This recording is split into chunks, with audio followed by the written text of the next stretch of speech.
విజయ విహారం రమణమూర్తి గారు general secretary English పూర్వాలకి అని ఎక్కువాలి. ఆయన సెక్రటరీ జయభారత్ వారిని ప్రసంగించాల్సిన. మిత్రులారా, మొట్టమొదట అమ్మ సత్యబాయికి నమస్కారం చెప్పుకుంటున్నాను. తెలుగు వాళ్ళకి నారాయణ గురుని ప్రముఖంగా స్ఫుటంగా పరిచయం చేసినటువంటి అమ్మ, ఆమె సమక్షంలో ఉండడం నా అదృష్టం. అలాగే చెన్నయ్య గారు, మాస్టర్జీ గారు, నా సోదరులు రాజేంద్ర బాబు గారు, మై బ్రదర్, వేదిక పైన ఉన్నటువంటి అతిథులు అందరికీ నమస్కారం చెప్తూ, నేను జయభారత్ ఉద్యమం నుంచి ఇక్కడికి వచ్చాను. జయభారత్ ఉద్యమం తరఫున దశాబ్దాలుగా మేము ఏ స్ఫూర్తి అయితే నారాయణ గురు మన దేశానికి ప్రపంచానికి అందించారో, అసమానతల్ని విద్వేషాన్ని నిర్మూలించేటువంటి స్ఫూర్తి, దానికి అనుగుణంగా విస్తారంగా గ్రాస్ రూట్ స్థాయిని ఇందాక వక్తలు చెప్పినట్లుగా ఆ కార్యక్రమాలు చేపడుతూ పనిచేస్తూ ఉన్నాము. మత విద్వేషానికి వ్యతిరేకంగా, కుల అసమానతలకు వ్యతిరేకంగా విస్తారమైనటువంటి కార్యక్రమాలు మేము చేస్తూ ఉన్నాము. మా కార్యక్రమాలన్నింటిలో ప్రస్ఫుటంగా గురువు యొక్క స్ఫూర్తి చిత్రపటం ఎప్పుడూ ఉంటాయని కూడా మీకు నేను తెలియజేస్తున్నాను.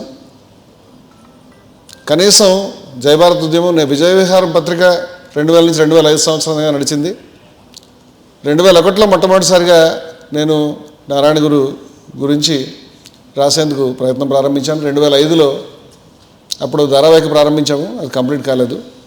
2005లో బీసీల కుర్చీలపై అగ్రకులాల కబ్జా అనాళ్ళు అనేటువంటి ఒక గొప్ప పుస్తకం, అది ఇప్పటికి 60-70,000 కాపీలు వేసి ఉంటాము. అది విజయ విహారంలో కవర్ స్టోరీ. అది దాంట్లో 5,000 సంవత్సరాల కుల వ్యతిరేక పోరాట చరిత్రని అనేక పదుల సంఖ్యలో మహనీయుల గురించి పరిచయం చేయడం, దాంట్లో ప్రస్ఫుటంగా శ్రీ నారాయణ గురు కృషిని కొంతవరకు దాంట్లో రాయడం జరిగింది.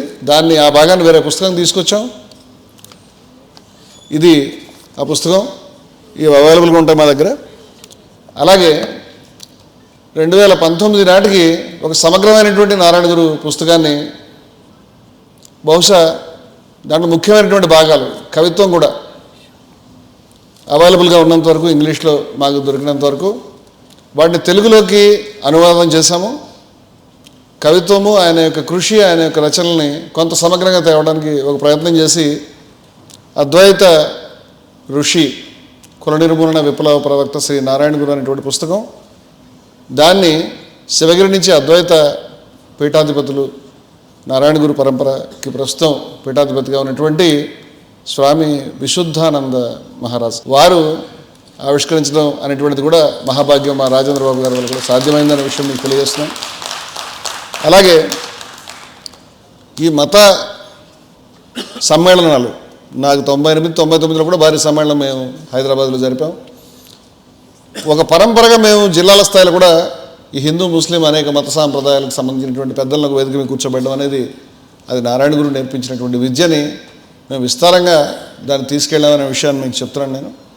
మేము ఇవాళ జయభారత్ ఉద్యమం 2002లో జయభారత్ ఒక సంస్థగా ప్రారంభమైంది. వాళ్ళ జయభారత్ ఉద్యమంలో సుమారుగా డజన్కి పైగా సంస్థలు ఉన్నాయి.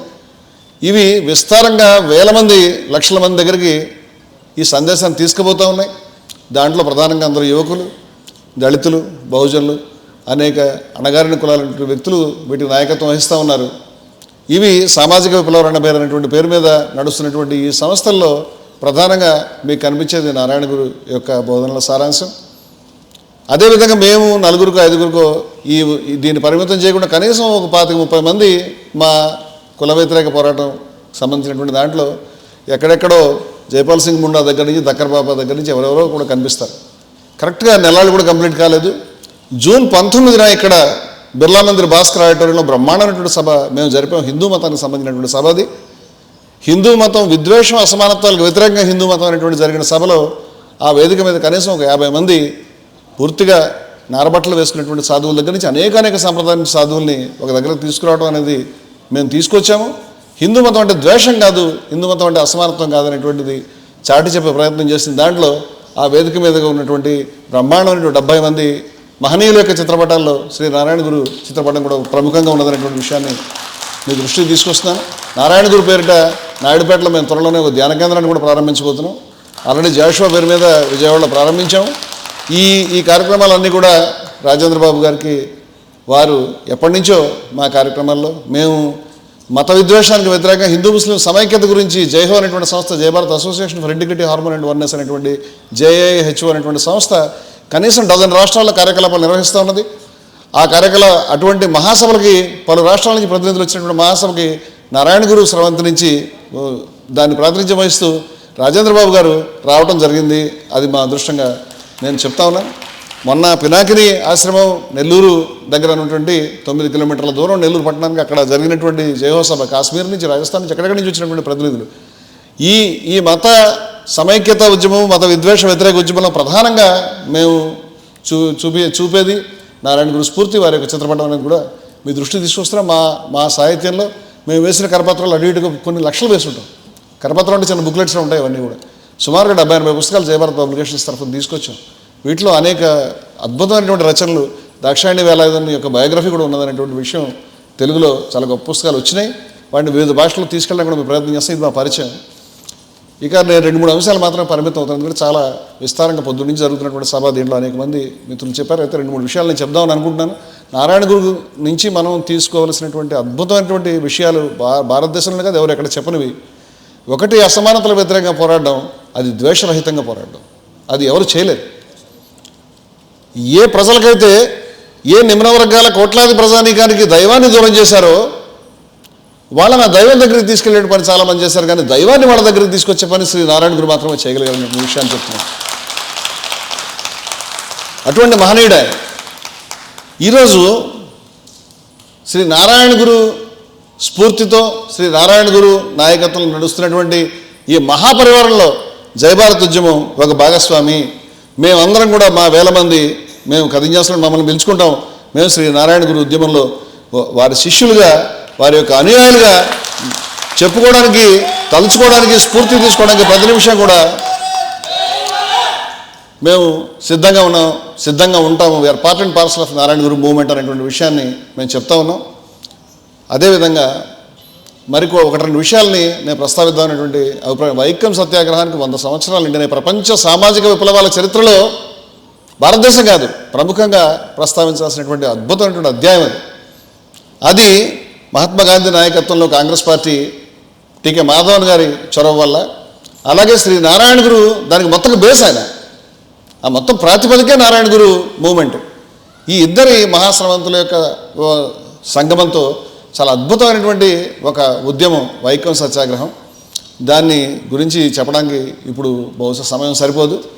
కానీ ఈ అద్భుతమైన ఉద్యమం, ఈ మహనీయుల యొక్క గొప్ప ప్రిన్సిపల్స్ ఆధారంగా నడిచింది. కానీ ఈరోజు నేను చాలా చోట్ల గమనిస్తున్నది, ముఖ్యంగా కుల వ్యతిరేక, అసమానత వ్యతిరేక ఉద్యమాల్లో మనకి చాలా విషాదకరమైన, విచారకరమైన ధోరణి ఏమిటంటే, ఒకళ్ళని హైలైట్ చేయడానికి మరొకళ్ళని డౌన్ చేసే ప్రయత్నం, విమర్శలు, సత్యరహితమైన అర్ధసత్యాలతో కూడినటువంటి మాటలను ప్రచారం చేయడం అనేది జరుగుతూ ఉంది. ఇది చాలా దురదృష్టం.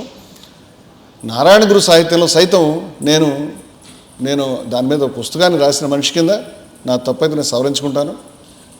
సాహిత్యంలో సైతం చాలా చోట్ల ఇటువంటి ధోరణులు కనిపించడం అనేది నేను కొన్ని మాటలు చెప్దాం అనుకుంటున్నాను. నేను Hindus for plurality and equality అనే సంస్థను మేము స్థాపించుకున్నాం. నేను అజ్ఞేయవాదిని. నాకు దేవుడిని పర్సీవ్ చేయడం నా వల్ల కాదు. నేను అజ్ఞేయవాదిని, ఆ విషయాన్ని ప్రకటించుకుంటాను. అయితే అద్వైతపు మొగ్గు ఉన్నటువంటి అజ్ఞేయవాదిని. ఉపనిషద్ ఋషులు దేన్ని వీక్షించారో అక్కడి నుంచి దిగి వచ్చినటువంటి మహనీయుడు నారాయణ గురు. అక్కడి నుంచి ఎవరు సర్వం కల్విదం బ్రహ్మ అని చెప్పారో, ఎవరు తత్వమసి అని చెప్పారో, ఎవరు ఈశావాస్య విధం సమయం అని చెప్పారో, అక్కడి నుంచి దిగి వచ్చినటువంటి మహాపరంపరలో ఉన్నటువంటి ఉపనిషద్ ఋషి ఆయన. ఆదిశంకరుల అవతారం అంటే అంతకంటే ఎక్కువ ఆయన. అద్వైతాన్ని ఒక విప్లవ ఖడ్గంగా అందించినటువంటి మహనీయుడు ఆయన.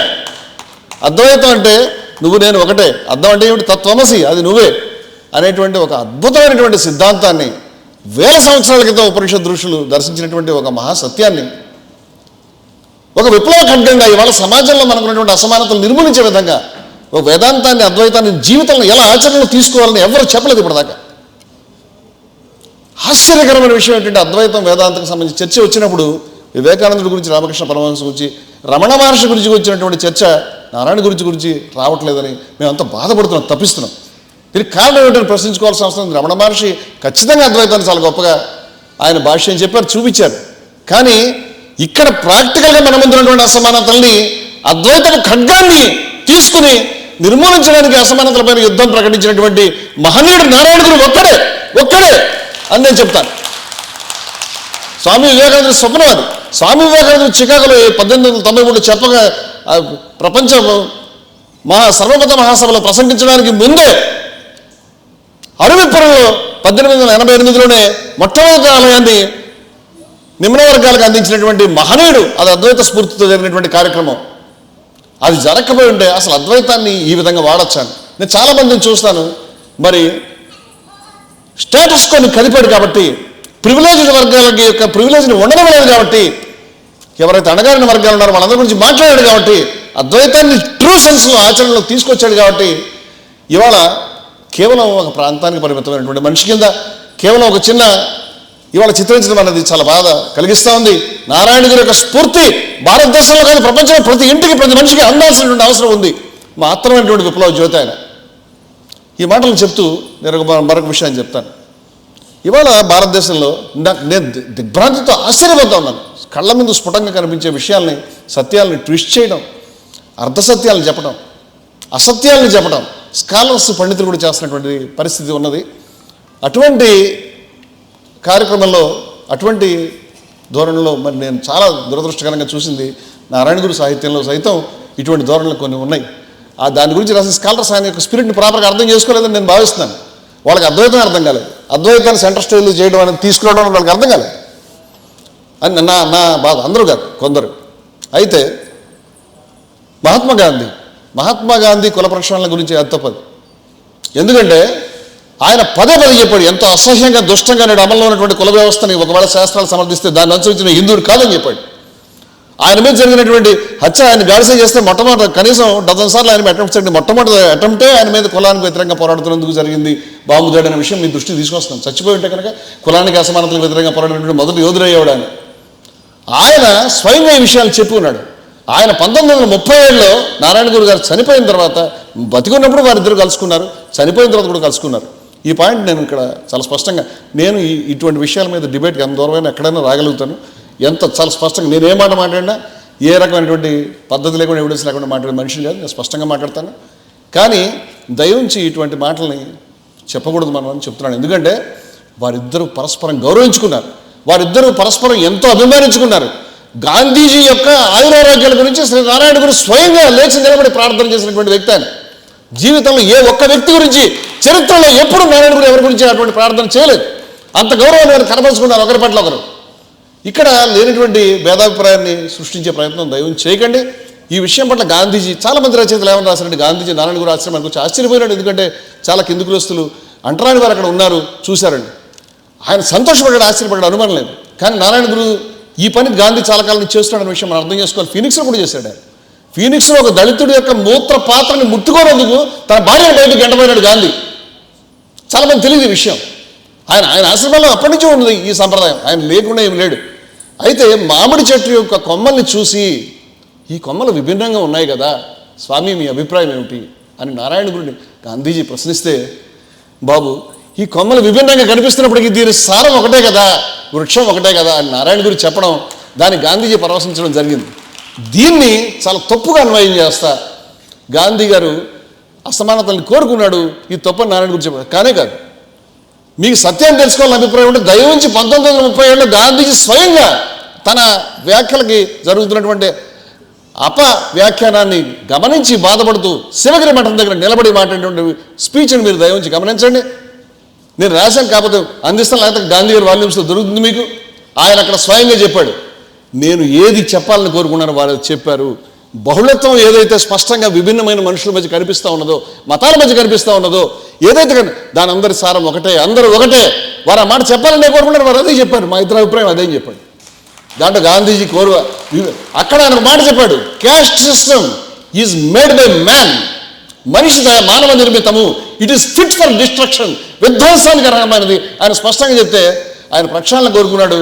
ఆయన గురువు గారు చెప్పినట్టుగా మాట్లాడడం అనేది న్యాయం కాదు. ఇది నేను బయట సాహిత్యంలో చూస్తున్నాను. ఇలాంటి అన్యాయాలు చాలా జరుగుతూ ఉన్నాయి, ఆయన పట్ల చాలా దోషాలు జరుగుతూ ఉన్నాయి. జీవితాంతం ఈరోజు అన్ని సెక్షన్స్ నుంచి వచ్చేటువంటి ప్రజానీకం అన్ని ఉద్యమాల్లో ప్రచారం చేస్తున్న వాళ్ళు ఇవాళ ఆయన విలన్గా చిత్రించే ప్రయత్నం చేస్తున్నారు. నెంబర్ 1 ఇది నారాయణ గురు స్ఫూర్తికి విరుద్ధమైందనే విషయం నేను చెప్తున్నాను. వాళ్ళిద్దరికీ ఉన్నటువంటి ఏకీభావం బహుశా మరెవరికి మధ్య లేదేమో. ఇద్దరు కూడా అహింసని కోరుకున్నారు, ఇద్దరు కూడా సమానత్వాన్ని కోరుకున్నారు, ఇద్దరు కూడా సంపూర్ణంగా ఒకరినొకరు గౌరవించుకున్నారు. ఈవెన్ మత మార్పిడికి కూడా సంబంధం లేకుండా ఈ మతంలో ఉండి ఇక్కడ లోపల నుంచి బయట నుంచి కూడా ఈ అసమానతల మీద ముట్టడి జరగాలన్నప్పుడు లోపల నుంచి కూడా జరగవచ్చు, తప్పు లేదు. అది సనాతన ధర్మం, ఒకే కులం ఒకే మతం అనేది దాని అర్థం అదే అని ప్రకటించినటువంటి ఆస్తికుల్ని, నాస్తికుల్ని, బౌద్ధుల్ని, అన్ని రకాల ఆలోచనలు ఉన్నటువంటి తన శిష్యులుగా, తన అనుయాయులుగా ఎందరినో కలిపి వెళ్ళినటువంటి మహనీయుడు శ్రీ నారాయణ గురు.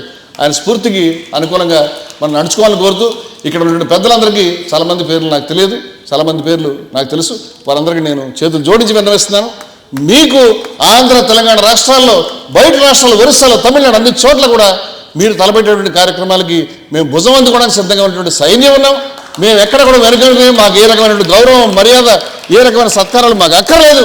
మేము గురువు యొక్క శిష్యులం, గురువు యొక్క పాదధూళి స్వీకరించడానికి సిద్ధంగా ఉన్నాం, ఈ ఉద్యమం వెంట నడవడానికి సిద్ధంగా ఉన్నాం. మీకు దయవుంచి చెప్తున్నాం, దయవుంచి జయభారత్ అందమైనటువంటి విషయాన్ని మీరు విస్మరించవద్దని చెప్తూ నారాయణ గురుకి నమస్కరిస్తూ ముగిస్తున్నాను. జై భారత్.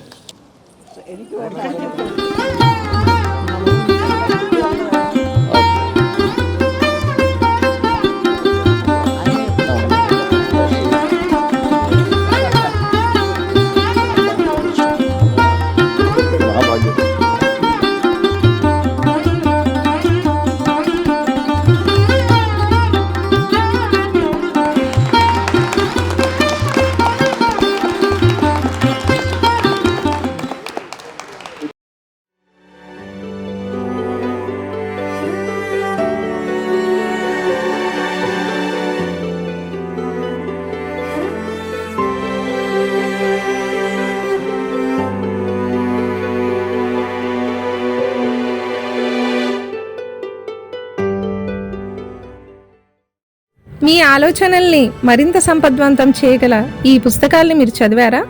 ప్రతులకు జై భారత్ పబ్లికేషన్స్ 9848030089.